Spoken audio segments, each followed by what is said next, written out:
Hey everyone, Justin Rodgers here.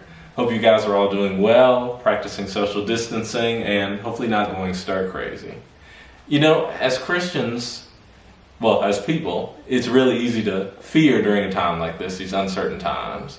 But as Christians, we don't need to fear. We don't have reason to fear like the world does. You know, the psalmist in Psalm 23, verse 4 says, "Even though I walk through the valley of the shadow of death, I will fear no evil, because you, meaning God, are with me." The word for evil in the original Hebrew didn't necessarily mean something like a villain or Satan like we would normally think of. It wasn't specific to like an adversary, someone who opposed us. The word evil could have meant anything that was bad or troublesome or harmful, anything that was not good. So when the psalmist says, "I will fear no evil," he's not just saying, "I won't fear an enemy that would oppose me." He's saying, "I won't fear anything. I won't fear economic hardship. I won't fear loss of my life. I won't fear getting sick. I won't fear anything because God is with me." Let me give you an example. In Matthew chapter 14, Jesus had sent the disciples out onto the lake. He dispersed the crowds, went off to pray, and then he went out on the lake to meet them. I'm going to read Matthew 14, verses 25 through 31. "Shortly before dawn, Jesus went out to them, walking on the lake. When the disciples saw him walking on the lake, they were terrified. 'It's a ghost,' they said, and cried out in fear. But Jesus immediately said to them, 'Take courage, it is I. Don't be afraid.' 'Lord, if it's you,' Peter replied, 'tell me to come to you on the water.' 'Come,' Jesus said. Then Peter got down out of the boat, walked on the water, and came toward Jesus. But when he saw the wind, he was afraid, and beginning to sink, cried out, 'Lord, save me.' Immediately Jesus reached out his hand and caught him.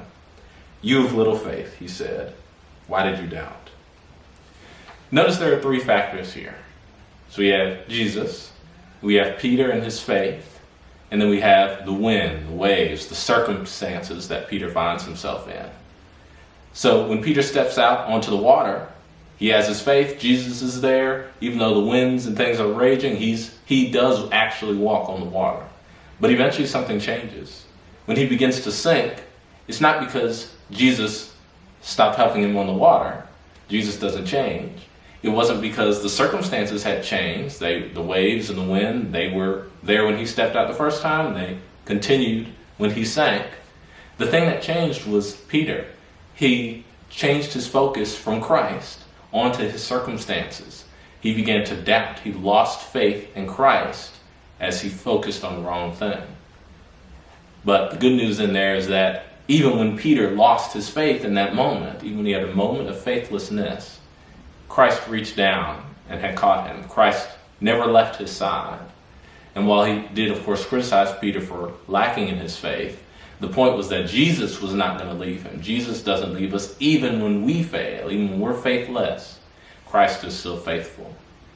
And so for us today as Christians, in this COVID-19 crisis, we need to remember that the same God who was with the psalmist in the valley of the shadow of death is with us today in this COVID-19 crisis. The same Christ that was with Peter when he was sinking in the water is again with us today in our homes, with our family, some of us still going out to work. Christ is with us. And so as Christians, again, despite the circumstances we find ourselves in, we can trust that Jesus, the God of the whole universe who holds the world in his hands, he is with us no matter what.